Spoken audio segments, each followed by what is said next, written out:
na matatandaan mo? Your Honor, mga ano po siguro, mga 20-30 million po. Hindi ba 100 million? Hindi po, Your Honor. Yung chips to cash mo na matatanda mo Ang sinasabi ko po sa isang gabi po. sa isang gabi, Opo, Your Honor. 20 million, Mga ganun po, opo. Okay. 20 to 30 million po ang pinakamalaki. 20-30 million. Pag ini-encash mo yon, cheque, tama? Hindi po, Your Honor. Cash din? Cash po. Cash. Pero kasi mayroong mga time, monitored ng AMLA, papasok ka ng perang 1 million, kunyari lang, ilalabas mo 2 million. The reason why I'm asking this is merong record lumilitaw na ikaw ay nagmamoney laundering. Hindi po ako nagmamoney laundering, Your Honor. Talaga pong naglalaro po ako, nagkakasino po. Okay. Saan galing yung cash na sinusugal mo? Gaya po ng sabi ko, pag pumupunta po kami na grupo, ang may dala lang po ng pera sa amin si Boss Henry po. Doon po kami kumukuha ng perang panglaro. Saan galing yung perang dinadala sa inyo ni Boss Henry? Lagi po siyang may dalang pera na nakabag sa sasakyan niya, na nakaready po talaga panlaro. Kung hindi po ako nagkakamali, ang isang bag niya po, naglalaman po ng mga 20 million po. 20 million kada sugal. Depende po kung mauubos yun or mananalo po. So, ilang beses sa isang linggo kayo nagsusugal? Ang usual po, mga 2-3 times a week po. Your 2 to 3 Honor. times a week. Sa 20 million sinusugal mo. So, 60 million a week ang perang pinagugulong sa casino. Yun po yung dala lang po ni Boss Henry yun. So, si Henry nagbibigay sa iyo ng pera para isugal mo lang. Actually, hindi naman po sa akin lang. Sa amin po lahat na grupo po na nagpupunta sa casino. Siya po lang may dalang pera. Doon po siya nagbibigay ng pera para panlaro po. So, ibig sabihin, pupunta kayo sa casino, lahat kayo, maghati-hati doon sa 20 million halimbawa. Opo, kung magkano po ang kukunin doon, inililistan niya lang po.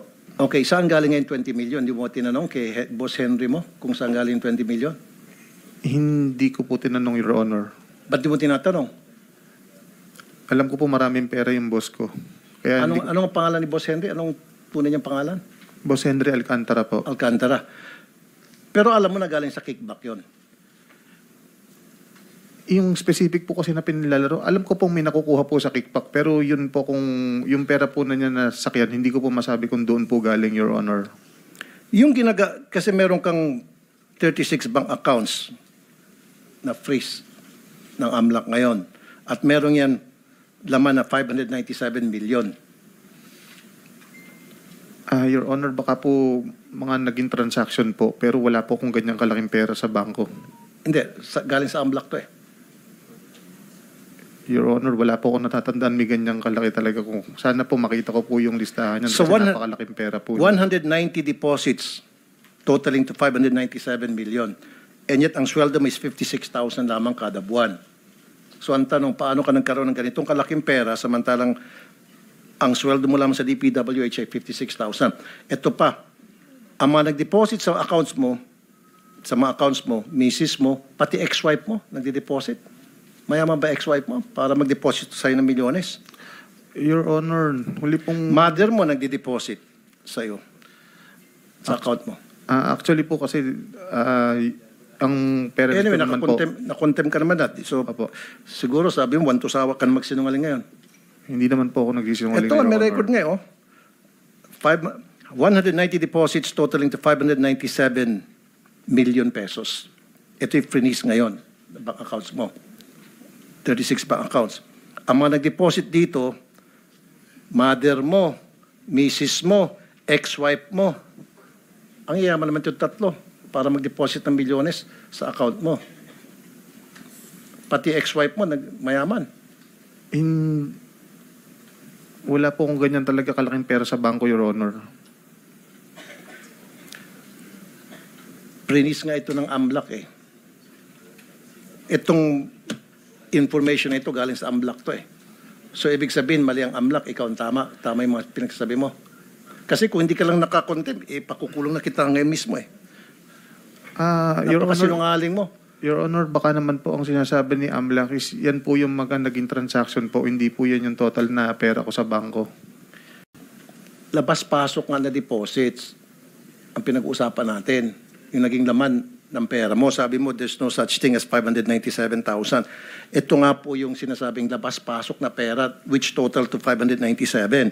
At mga nag-deposit dito, ex-wife mo, misis mo, nanay mo. Posible po yan, Your Honor. Ngayon inaamin mo na.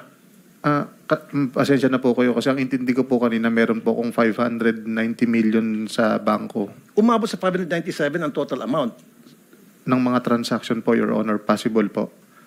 Ang tanong ko ngayon, sa sweldo mong 56,000 pesos kada buwan sa DPWH, saan nanggaling to? So sasabihin mo ngayon, misis mo at saka ex-wife mo. So anong trabaho ng ex-wife mo? Para mag-deposito ng malaking pera. Yung ako po kahit paano, yung kapatid ko po kasi may nag-buy and sell, kahit paano nag-share po ako doon para po kumita. Tapos hindi naman po walang-wala yung mga magulang ko. Napagtapos naman po nila kami na maayos at may hanap buhay po sila. Nabigyan din po nila naman kami ng pera. Hindi lang naman po ako, pati po mga kapatid ko. So pinapalabas mo, bukod sa DPWH na sweldo mo, meron ka pang sideline na hanap buhay. Ano yung sideline na hanap buhay mo? Nakikishare lang po ako sa buy and sell po ng kapatid ko. Minsan po yung motor, minsan po yung sasakyan. Kung ano lang po ang kayang i-share. So parang racket mo? Extra income po, Your Honor. Extra income na abot sa milyon-milyon pansugal mo lamang. At saka po nanalo rin po sa casino, Your Honor. Kapag ikaw ay pupunta sa casino, meron kang gamit na fake ID, tama? Your Honor, wala po akong nahawakan na fake ID. Membership number po ang binibigay sa amin. Wala po akong... Meron kang fake ID galing sa LTO. Yung pineke mo yung LTO driver's license. Your Honor, wala po akong ginawa. Wala po akong ni-request talaga para gumawa po ng fake ID Hindi ng ka LTO. nag-request sa LTO pero ikaw nag-produce. Yun ang ginagamit mo sa casino tuwing magsusugal ka. Your Honor, nagsasabi po ako ng totoo. Di ba nung last hearing dito, may pinakita pang ang picture mo na merong fake ID? Ano bang pangalan nun? Nakita ko po yan, Marvin De Guzman po. Exactly. Gamit-gamit mo yun. Yun ay pinisinta ng casino sa amin. Marvin De Guzman. Tapos ngayon magsinungaling ka.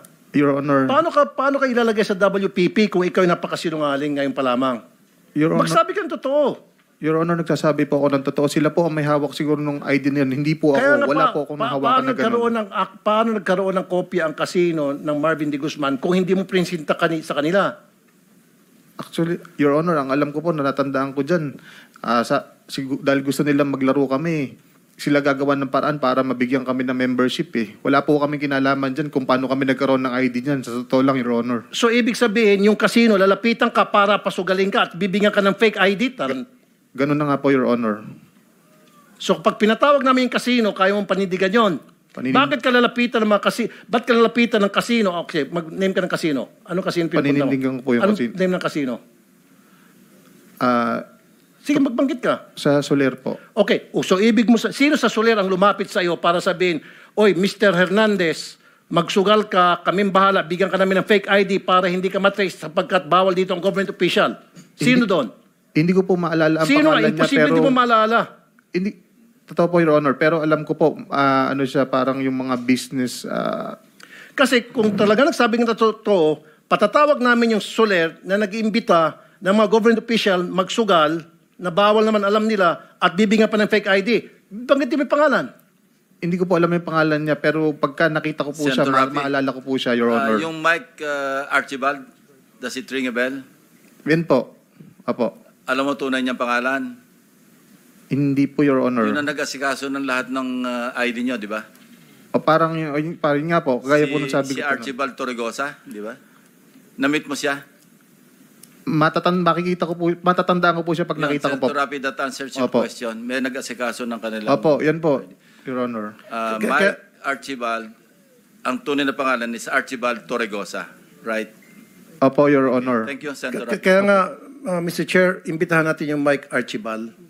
Dahil kung totoong sinasabi niya, aba, bakit pa ipagbabawal ng ating gobyerno ang mga government official na magsugal sa mga kasino, kung meron palang mga tao sa kasino na nag-iimbita sa mga corrupt na government officials, tinuturuan na maging corrupt ang mga government officials, magsugal at sila nang bahal magbigay ng false identity.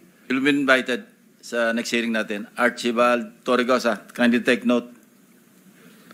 Okay, bukod pa sa'yo, sino pa yung mga inimbitahan nitong Archibald ng mga government officials from the PWH para magsugal at binigyan ng fake ID? Sa pagkakaalala ko po, Your Honor, si Boss Henry Alcantara ko po, si Engineer JP Mendoza po, ako po, si Engineer RJ Domasig po, si Engineer Justin Nuevo po, si Edric San Diego po, at saka po si Engineer Paul Duya, tsaka si Engineer Lester Castro po. Okay, so marami kayo. Yun lang po ang naalala ko sa ngayon. Hindi ko po maalala kung yun na po lahat yun. So lahat kayo binigyan ng fake ID. Paano niyo nakilala ito si Archibald? Ang naalala ko po parang lumapit lang po yan sa amin. Kakilala po, mayroon po lumapit sa amin na kakilala po nung ninong ko ni Loren Cruz kasi magkakasama po kami doon. Tapos may pinakilala po siya, parang doon niya po ipinakilala yung Archibald. Kaya yun po, doon po siya nang nasabi po na hindi nga kami pwedeng maglaro, gagawan daw po niya ng paraan nandito para po maglaro. si Loren Cruz, kung gusto niyo tanungin. Okay. Opo. Where's Loren Cruz? Oh, yun, nandun sa dulong-dulo. Halika, baba kayo rito. Loren Cruz.